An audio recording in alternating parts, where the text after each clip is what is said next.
요즘 개인 투자자들이 채권을 그렇게 많이 산다고요? 네, 진짜 채권 시장의 큰 손이 이제 개인이더라고요. 예. 뭐 채권 개미라는 표현 아마 다 들어보셨을 텐데 국채뿐만이 아니에요. 미국채, 회사채, 장기채, 단기채, 뭐 신용자본증권, 후순위채까지 예. 진짜 그 발행 주체와 기간, 뭐 채권의 종류마다 개인 투자자들의 관심이 진짜 예전과는 비교도 되지 않을 정도로 큽니다. 그래서 오늘 채권 개미 이야기를 좀 가지고 왔습니다. 예, 사실 우리 개인 투자자들의 활약이 요즘 대단하거든요. 네. 예전에 서학개미, 동학개미, 최근에는 일학개미까지. 그런데 주식시장이야 개인 투자자들의 관심도가 높을 수 있는데 채권은 뭐랄까 사실 좀 채권은 어렵거든요. 어렵죠. 네. 그리고 낯설고요. 근데 이게 이제 옛말인가 봅니다. 진짜 옛말이더라고요. 그러니까 아무리 뭐 사실 그동안 채권은 개인보단 기관 위주로 좀 거래가 되다 보니까 일반인이 접근하기는 조금 확실히 어려운 부분이 네. 있었어요. 근데 뭐 요즘에는 핸드폰으로 채권 사고 파는 거 되게 쉽고요. 또 ETF처럼 간접적으로 투자할 수 있는 상품도 많아서 심리적인 허들이 굉장히 낮아졌습니다. 아까 앞서서 말씀하셨지만 작년에 개인이 사들인 채권 규모가 무려 37조 원. 그러니까 그게 역대 최대 규모였거든요.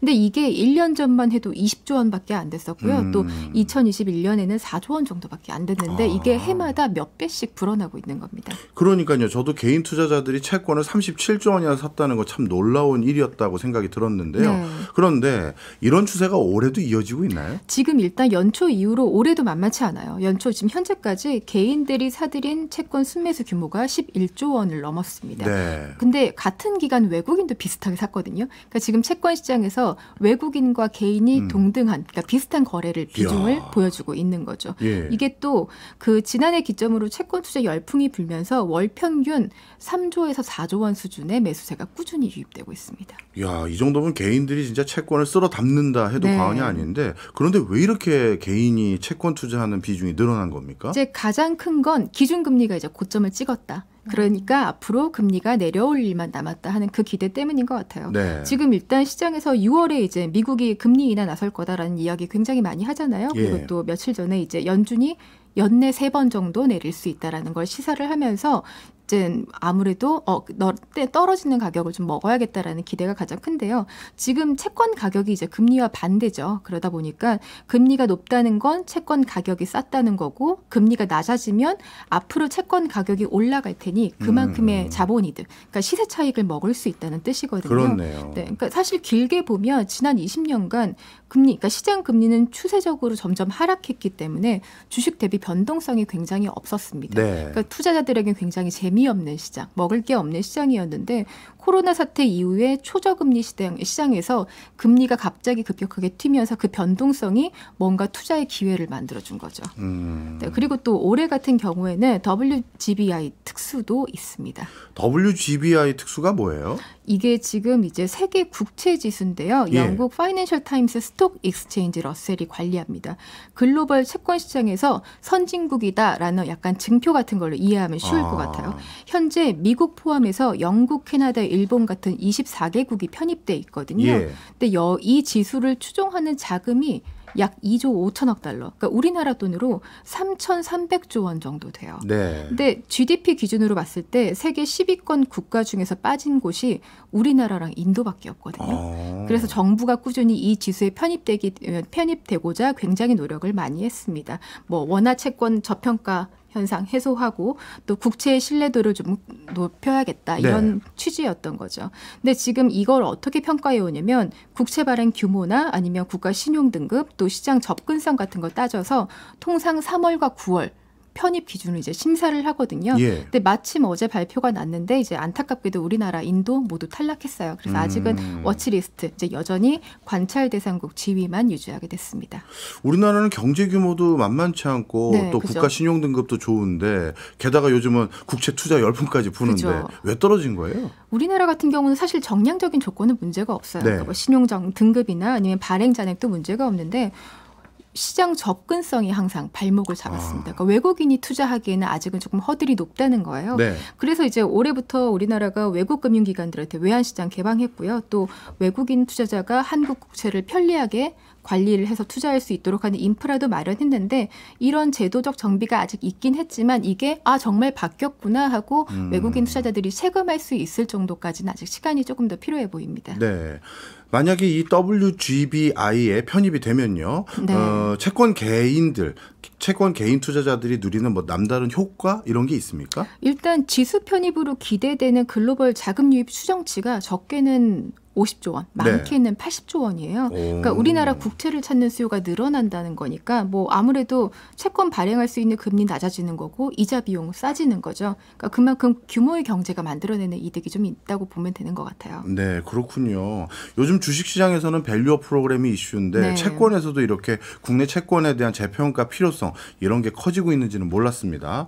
이런 맥락에서 9월에 꼭 그 WGBI 통과돼서 뭔가 채권 투자하시는 분들 방긋 웃었으면 하는 바람도 있는데 그러면 요즘 채권 개인 투자자들에게 인기 있는 채권 시장의 엔비디아 이런 건 뭐로 꼽을 수 있을까요? 일단 올해 기준으로 보면 국채, 금융채, 회사채 뭐 고르게 지금 수요를 받고 있는데요. 아무래도 이제 소위 망하지 않으면 이자 준다 하는 국채가 아무래도 비중이 가장 많습니다. 특히 이제 고금리 막차 타려는 투자 수요가 커지면서 장기채 들 많이 투자하시더라고요. 장기채라고 하면 만기가 긴 채권 말하는 거죠? 네. 오늘 이제 올해까지 개인 투자자의 순매수 1위는 30년물 국고 20-2호인데요. 예. 뭐 이게 채권 개미들 사이에서는 이미 유명한 종목입니다. 또 20년물 19-6호도 유명하고요. 예. 이 종목 같은 경우에는 지금 전체 발행액의 27%를 이미 개미 투자자가 들고 있거든요. 근데 이게 사실 채권 시장 역사상 발행 잔액에서 4분의 1 이상을 개인이 들고 있다? 이거는 사실 진짜 유례가 없던 일이었어요.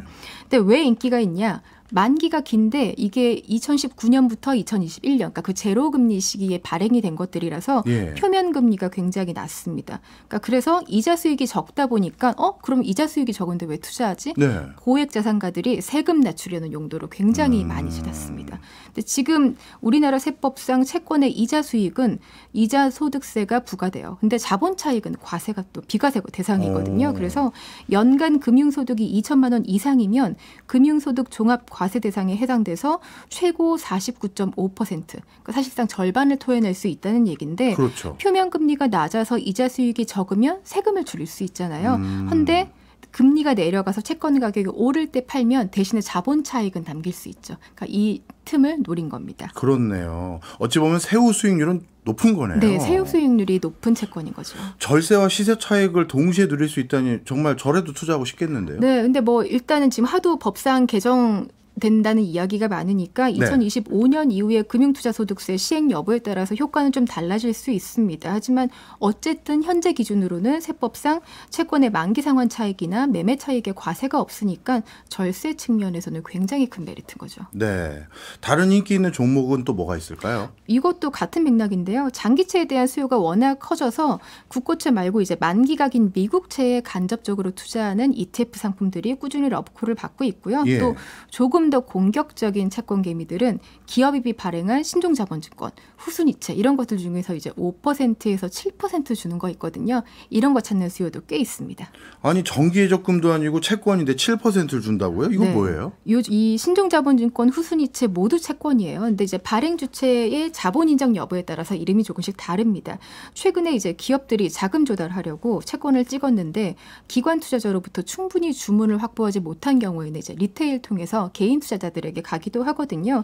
근데 뭐 아무래도 기관, 그러니까 법인이나 연기금 같은 곳들은 그 발행 주체의 신용 등급 같은 걸 좀 꼼꼼히 따지지만 개인 투자자 같은 경우에는 지금 5%, 6%, 7% 준다고 하면 좀 혹하죠. 네, 그래서 그런 수요들이 좀 몰리고 있는 거고요. 요즘에 뭐 은행에 예금 맡겨봤자 3% 주잖아요. 그렇죠. 근데 6, 7% 따박따박 준다고 하면 굉장히 개인들은 메리트가 큰 것 같아요. 네, 어찌 보면 요즘 부동산 경기도 좀 부진하고 그런 상황에서 좀 안전성이 있는 마땅한 투자처 이런 거 찾는 분들, 그러면서도 중수익 정도는 기대할 수 있는 이런 거 찾는 분들이 약간 공격적으로 회사채를 향하는 게 아닌가 싶은 생각이 드는데 이 채권 개인 투자자들 올해도 계속 순매수 행보 이어지겠죠? 뭐 교수님도 지금 WGBI 지수 편입 말씀하셨지만 이스라엘이나 멕시코처럼 앞서서 이제 지수에 편입한 사례 보면 편입 결정 3개월부터 6개월 이 사이에 신규 매수세가 엄청 들어왔더라고요. 그리고 또 이제 연준이 6월에 금리 인하하겠다 이 얘기를 계속하고 있으니까